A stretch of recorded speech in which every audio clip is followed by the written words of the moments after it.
Bismillahirrahmanirrahim. Assalamualaikum warahmatullahi wabarakatuh. Anak-anak, pada kesempatan kali ini Pak Dwi akan mengajak kalian untuk membahas latihan penilaian akhir tahun pada buku aktivitas siswa kelas 5 semester 2. Silahkan persiapkan diri dengan baik dan simak video berikut ini.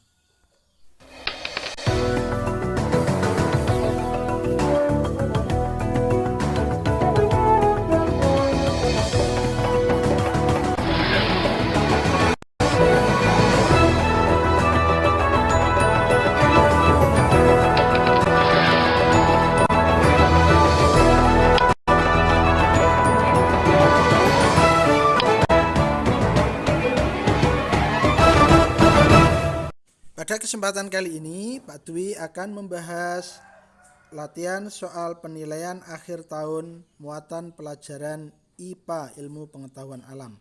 Silakan anak-anak mempersiapkan buku aktivitas siswa halaman 72 sampai dengan halaman 74. Anak-anak langsung saja pada soal yang pertama. Untuk soal yang pertama, perpindahan kalor tanpa zat perantara disebut, jawabannya adalah D, radiasi. Ingat anak-anak, perpindahan kalor atau perpindahan panas itu ada 3, yaitu ada konduksi, konveksi, dan radiasi. Lanjut soal yang nomor 2.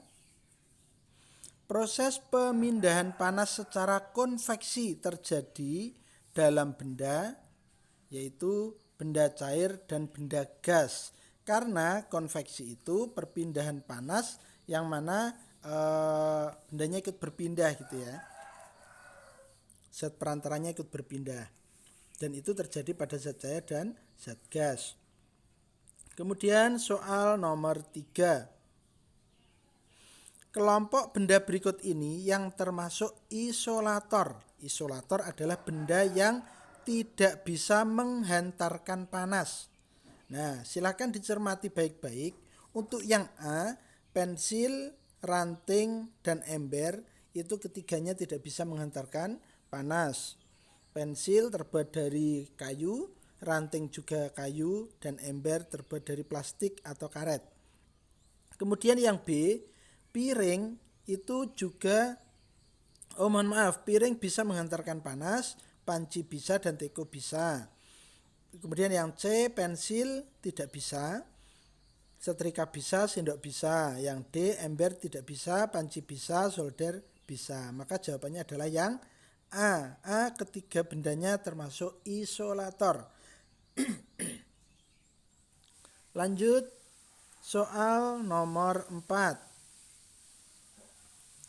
Mentega yang meleleh merupakan contoh perubahan wujud mencair karena mentega awalnya berbentuk padatan, kemudian ketika dipanaskan dia akan meleleh menjadi cair ya. Kemudian soal nomor 5. Peristiwa melelehnya lilin saat dibakar merupakan perubahan wujud dari benda padat menjadi benda cair. Lilin awalnya berbentuk padat, kemudian setelah dipanaskan maka akan menetes itu ya, meleleh, menetes kecil-kecil itu mencair namanya ya. Nah, sedangkan yang terbakar itu dari padat kemudian langsung menjadi gas, menyublim. Nah, tapi di sini yang ditanyakan adalah melelehnya, maka itu termasuk padat menjadi cair. Lanjut pada soal nomor 6. Perumahan sebaiknya tidak dibangun di daerah resapan air. Mengapa? Karena ketika di daerah resapan air itu dibangun perumahan, maka otomatis air di sana tidak bisa meresap ke dalam tanah dengan baik. Akhirnya ketika seperti di kota-kota misalnya banyak sekali perumahan, banyak tanah yang ditutup dengan beton, ditutup dengan aspal, maka peresapan air kurang dan sering terjadi banjir. Begitu pula ketika musim kemarau maka akan rentan terjadi kekeringan. Soal nomor 7. kegiatan manusia yang mendukung daur air adalah ya, yang mendukung daur air. Perhatikan untuk yang A, penebangan pohon secara liar, itu tidak mendukung daur air. Kemudian yang B, penutupan jalan dengan beton seperti yang Pak Dwi jelaskan tadi, itu akan menghambat air untuk masuk ke dalam tanah karena terhambat beton. Maka itu juga akan mengganggu daur air. Yang C, pembuatan taman di lahan sempit. Ketika di lahan-lahan sempit di daerah perkotaan dibuat taman, maka itu akan mendukung daur air karena air di taman bisa meresap ke dalam tanah dengan baik. Yang C, meratakan halaman dengan paving. Ini sama saja dengan betonisasi tadi, menghambat air untuk masuk ke dalam tanah. Maka jawaban yang benar adalah yang C, pembuatan taman di lahan sempit. Lanjut pada soal nomor 8. Berikut ini yang termasuk ke dalam zat tunggal adalah, kita bahas satu persatu. Untuk emas 24 karat itu merupakan zat tunggal karena dia tidak dicampur dengan zat lain. Kemudian perunggu itu merupakan campuran antara tembaga dengan timah. Kemudian sirup itu campuran antara pemanis dengan air dan pewarna. Kemudian air garam campuran dari air dan garam. Maka yang termasuk zat tunggal adalah yang emas 24 karat. Ya. Lanjut pada soal nomor 9. Adonan air dan tepung jika didiamkan saja akan mengendap. Endapan tersebut adalah endapan tepung. Oleh karena itu campuran air dan tepung disebut sebagai, nah anak-anak, campuran itu dibedakan menjadi dua. Ada campuran homogen, ada campuran heterogen. Campuran homogen itu adalah campuran yang terlarut sempurna. Misalnya gula dengan air. Maka ketika kita aduk gula dengan air itu gula akan larut sempurna di dalam air. Nah, berbeda dengan campuran heterogen, dia tidak bisa terlarut sempurna. Misalnya ketika kalian masukkan tepung ke dalam air, kalian aduk maka nanti tepungnya akan kembali mengendap di paling bawah. Nah, maka adonan air dengan tepung itu termasuk campuran heterogen yang D. Kemudian lanjut pada soal nomor 10. Minuman rasa buah termasuk sebagai campuran. Nah, minuman rasa buah itu ada minuman yang warnanya merah, warnanya hijau, itu ya, warnanya kuning. Nah, itu terlarut sempurna, tidak ada yang mengendap. Maka itu disebut sebagai campuran homogen. Lanjut pada Romawi 2, soal nomor 11. Benda yang berwarna hitam merupakan penyerap radiasi yang, ya, sebentar nih, yang paling baik, ya. Jadi benda berwarna hitam merupakan penyerap radiasi yang paling baik. Kemudian lanjut pada soal nomor 12. Soal nomor 12, jaket terbuat dari bahan kain yang bersifat isolator, tidak menghantarkan panas. Maka jaket itu bahannya dari kain ya. Kalau dari bahan-bahan yang bisa menghantarkan panas nanti tidak nyaman dipakai. Misalnya jaket dari logam ya. Jaket dari seng, wah itu pasti tidak nyaman ketika dipakai, apalagi ketika siang hari di bawah terik matahari itu ya nak ya. Lanjut soal nomor 13. Panci, wajan, teko merupakan contoh bahan konduktor karena bisa menghantarkan panas dengan baik. Kemudian soal nomor 14. Untuk mengeringkan baju diperlukan energi panas, ya, energi panas atau energi panas matahari biasanya ya. Lanjut soal nomor 15. Untuk soal nomor 15, proses menyebarnya bau harum dari minyak wangi yang diletakkan di kamar merupakan contoh pemanfaatan perubahan wujud benda dari cair ke gas. Minyak wangi ketika di dalam botol bentuknya adalah benda cair. Ketika ia disemprotkan, maka aromanya akan memenuhi ruangan. Artinya ia menguap. dari cair menjadi gas, gitu ya. Lanjut anak-anak, nomor 16. Contoh pemanfaatan perubahan wujud benda dari benda padat menjadi cair terdapat pada, nah ini es teh itu ya, atau es batu itu. Kalian minum es teh awalnya esnya itu padat, lama-kelamaan menjadi cair dan airnya menjadi dingin. Es krim juga begitu, mentega sama ya.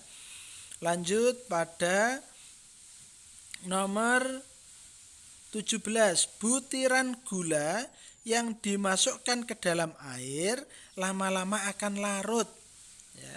Hal ini adalah contoh dari peristiwa meleleh atau mencair ya. Butiran gula masukkan ke dalam air lama-lama akan larut ya. Lanjut. Nomor 18, air hujan dapat menjadi air tanah setelah melalui tahapan infiltrasi ya. Ingat, pada daur air itu terdapat beberapa tahapan daur air ya nak ya. Kalau kalian mencoba untuk mengingat kembali, itu setidaknya ada 4 tahapan daur air yang sudah pernah kita pelajari bersama. Yang pertama itu ada proses itu ya, penguapan dan seterusnya itu. Ya, itu yang pertama ada evaporasi. Air di permukaan bumi mengalami penguapan karena adanya panas matahari. Kemudian ada kondensasi. Uap air di atmosfer mengalami pengembunan, membentuk awan. Kemudian ada presipitasi, yaitu titik-titik air jatuh menuju permukaan bumi dan membentuk hujan atau bisa juga membentuk salju. Kemudian ketika air sudah sampai di atas tanah, air akan masuk ke dalam tanah dan itu prosesnya namanya infiltrasi. Lanjut soal nomor 19. Terbentuknya suatu gletser. Gletser itu bongkahan es di kutub itu ya. Diawali melalui proses pengkristalan salju. Jadi di daerah yang bersuhu dingin itu biasanya salju akan sering turun. Nah, salju-salju itu akan mengendap, mengkristal ya menjadi bongkahan es besar yang disebut sebagai gletser. Lanjut soal nomor 20. Berkurangnya daya serap tanah seringkali diakibatkan karena kegiatan, nah, bisa karena betonisasi jalan sehingga daya serap tanah ini berkurang. Pemasangan vaping gitu ya di halaman-halaman rumah itu juga.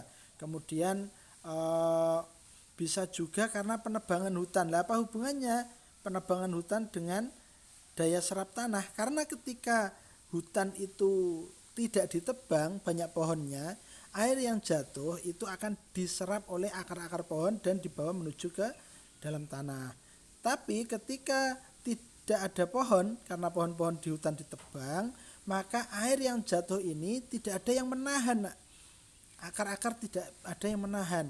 Akhirnya air ini akan langsung mengalir, ya, tidak bisa maksimal diserap oleh tanah, maka terjadi banjir dan musim kemarau sering terjadi kekeringan. Lanjut pada soal nomor 21. Air yang diambil dari sumur umumnya lebih jernih daripada air yang berada di sungai. Air sumur merupakan jenis air tanah. Karena air tanah itu belum terkotori itu ya nak ya. Sedangkan air sungai biasanya sudah bercampur dengan sampah dan lain-lain sehingga kurang jernih. Lanjut pada soal nomor 22. Segala sesuatu yang menempati ruang dan mempunyai massa disebut materi ya. Silakan dibuka lagi pada bukunya itu ya, pengertian dari materi ya. Lanjut pada soal nomor 23. Perhatikan jenis materi berikut. Ada koloid, unsur, suspensi, senyawa. Nah, ini mungkin masih asing di telinga kita, maka kita tentukan dulu pengertian dari masing-masing ini apa. Pertama, koloid. Koloid itu campuran yang terdiri dari partikel terdispersi dan partikel pendispersi. Kemudian unsur itu zat tunggal yang terdiri dari satu jenis partikel. Kemudian suspensi, campuran yang ukuran partikelnya lebih dari 100 nanometer. Kemudian senyawa, zat tunggal yang terdiri dari susunan beberapa partikel atau unsur atom. Materi yang termasuk zat tunggal adalah angka berapa? Nah, perhatikan, koloid merupakan campuran, unsur merupakan zat tunggal, suspensi campuran, senyawa zat tunggal. Maka zat tunggalnya adalah nomor 2 dan nomor 4. Lanjut pada soal nomor 24. Sari kacang hijau merupakan campuran atas 3 materi, yaitu ada kacang hijau, ada gula atau gula pasir, bisa gula merah juga, ada air. Nah, itu ya. Sehingga kacang hijau, gula, air dicampur jadi sari kacang hijau. Lanjut nomor 25. Pemisahan air laut untuk menghasilkan garam dilakukan dengan cara evaporasi atau penguapan. Nah, anak-anak sering Pak Dwi ceritakan ketika petani garam itu membuat garam, maka beliau itu akan membuat lahan-lahan di pinggir pantai. Kemudian lahannya itu akan teraliri air. Nah, ketika siang hari air laut surut, nah airnya tertahan di situ dan menguap terkena sinar matahari ya. Airnya menguap, yang tersisa adalah garamnya. Maka proses pemisahan air laut menghasilkan garam itu dilakukan dengan cara evaporasi. Lanjut pada Romawi 3 nomor 26. Apa tujuan pemasangan kaca jendela diberi ruang pemuaian? Jadi anak-anak, pada jendela itu biasanya kaca tidak dipasang